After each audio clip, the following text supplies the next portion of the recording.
Reasons why you're not happy. You are the consequences of your actions. So, are you doing the good habits or are you doing the bad habits? If you're doing the bad habits, you deserve to feel like shit. You deserve not to feel happy. So, if you want to feel happy, you need to start doing good habits. So, change those bad habits into good habits. It is much easier once you start small and then build like little snowball, rolling down the hill gets bigger and bigger and bigger. So you always have to start small, because if you try to just ram shit right down your throat, you're not gonna make progress. You'll probably regress into doing the bad habits again. So just get that mindset. If you guys want to improve, you want to become happier, then you need to stop things like, if you want me to give you a few examples: video games, fucking trash; drugs, fucking trash; shitty friends, fucking trash; eating shitty food; not having the power to control your urge to eat sugary, shitty foods that make you feel like shit; sleep. You need to prioritize your sleep. I'm working on my sleep now. I've had chronic insomnia for so long. I'm trying to dial down my sleep. I'm doing CBT, which is cognitive behavioral therapy, right now to really get my sleep proper. I haven't done this before, but I've tried literally. I've watched Andrew Huberman's 2 hours podcast on sleep. I think another 2 hour podcast of him as well, so that's like 4 hours. And I've listened to Matt Walker's, he's a sleep scientist doctor, his podcast. I've listened to all his insomnia episodes. I've probably listened to him for about 4 hours as well, so I'm up to like episode 40 or something. I don't know if it's 4 hours, but it's quite a long time. It could be more. And I've gone on Google. I've Googled so many tips and tricks to try to get my sleep right. And, I'm doing things like waking up, getting sunlight in the morning, not having caffeine for about 90 to 120 minutes after waking, doing exercise every day, eating the right foods, not eating too close to bedtime, dimming all the lights at night time. The night shift I'm working, it's not really night shifts. I'm not working all the way through the night, but I'm working up until about midnight usually, and it's a pretty consistent night shift. So you'd think it would not be too hard to stick to a proper sleeping schedule, but I don't know, maybe it's my chronotype as well, because I've done some research on that. So maybe I actually need to find a job that I can go to sleep around 9-10 o'clock at night and then wake up at 5 o'clock, so that could be another thing. But I'm going to try this CBT, and there's a few different types of insomnia. There's the maintenance insomnia. I think that's the right term for it. That's the one I have. Sleep onset insomnia is the one when you can't fall asleep when you try to go to sleep. I fall asleep literally within minutes, because I've got this routine I go through in my head. It's just like a military sleeping method, so I can fall asleep within, usually it's a couple of minutes. I can quickly go through, or maybe on a different video, maybe not in this video. It's not. I'm going off tangent now. But what's this video about again?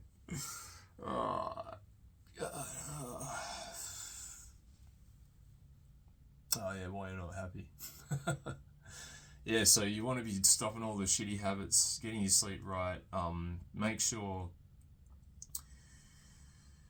you start meditating every day. That would help you control your cravings for shitty habits, eating shitty food. Just be more mindful with people. And socializing is a really great thing to do. Start reading books that help you socialize with other people much better, which How to Win Friends and Influence People is fantastic.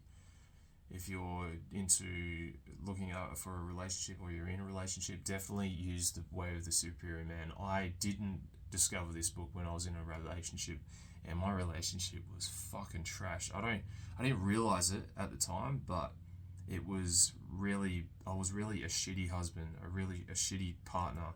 I was so blind because I was playing video games all the time and doing all shitty habits as well. So I wasn't learning on how to become a better person. I was just in my own world, in my room. I'd have my wife in the other room looking after kids, and I would be sitting down playing games in my fucking room, or I'd be spending time at my parents' house because I didn't want to deal with the stress of her looking at her and the kids, because every time I used to go home, she used to get me to do everything. I mean, I guess, she probably wasn't the perfect wife. She was kind of masculine, and I never knew because I didn't read The Way of the Superior Man. So definitely check that book out. It's fucking fantastic. It tells you how to live your life and how you should be living your life, and about masculine and feminine polarity, and what you can do in everyday life, and just how to treat your woman, how they think, how you should think, what you can't control of your woman.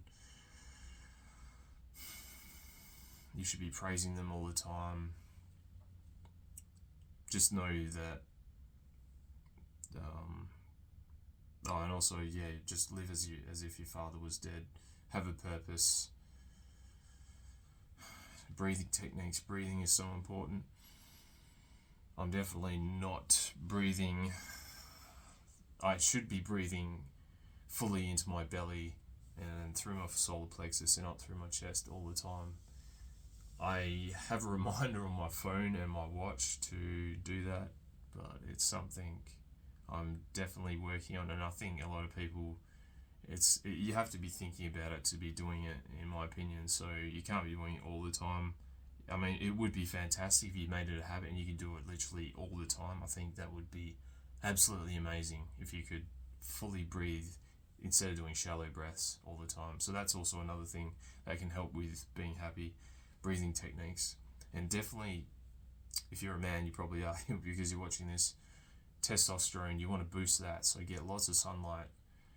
There's apps that tell you if you don't like wearing sunscreen, you can go and look at these apps.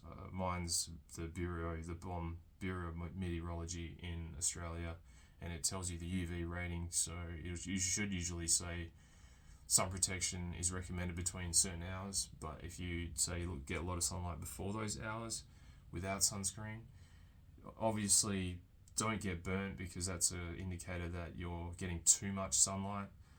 But try to get as much sun as you can to really boost those levels of testosterone. And early in the morning is actually a really good time because it will release the cortisol, which is the stress hormone, and you want your stress hormones to be elevated in the early part of the day, because the cortisol actually is what helps wake you up when you get up out of bed in the morning. So you want to get that all out of your system in the early part of the day.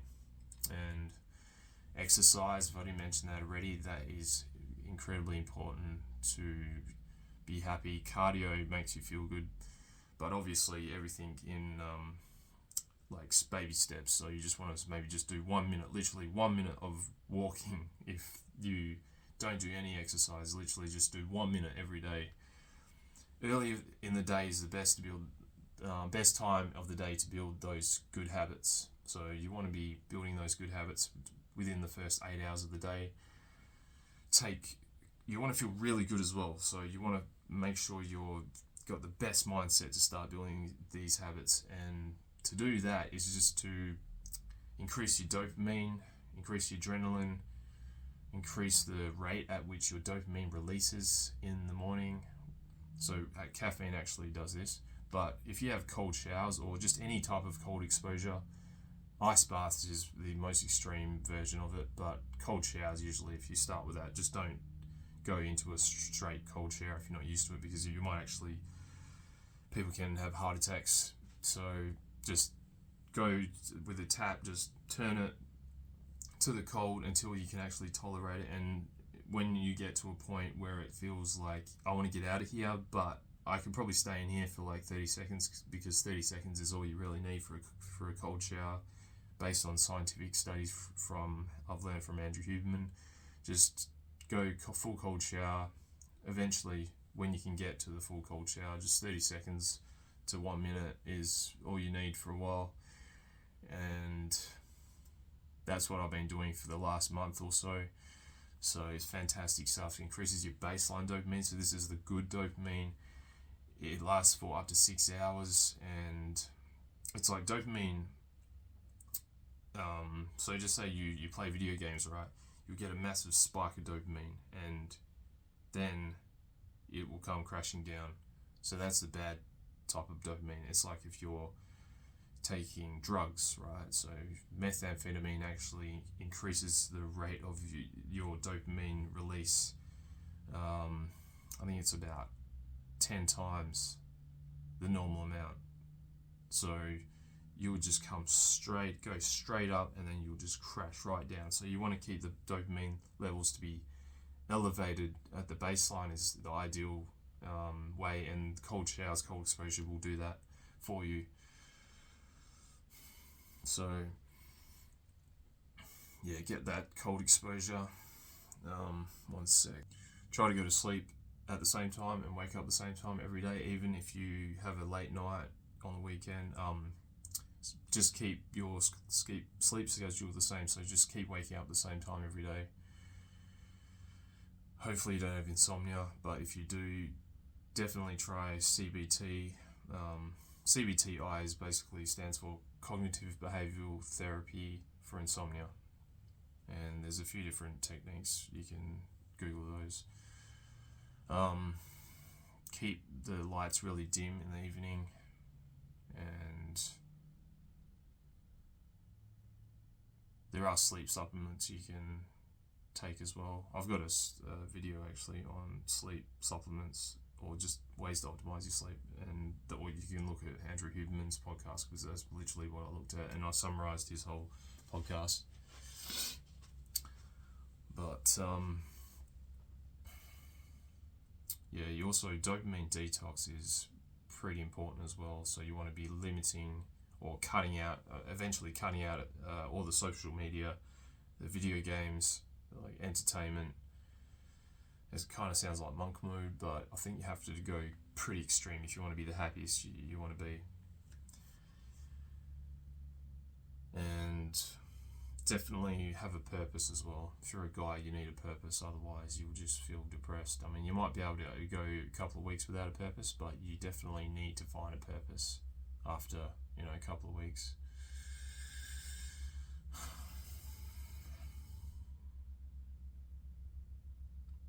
And also just keep pushing yourself.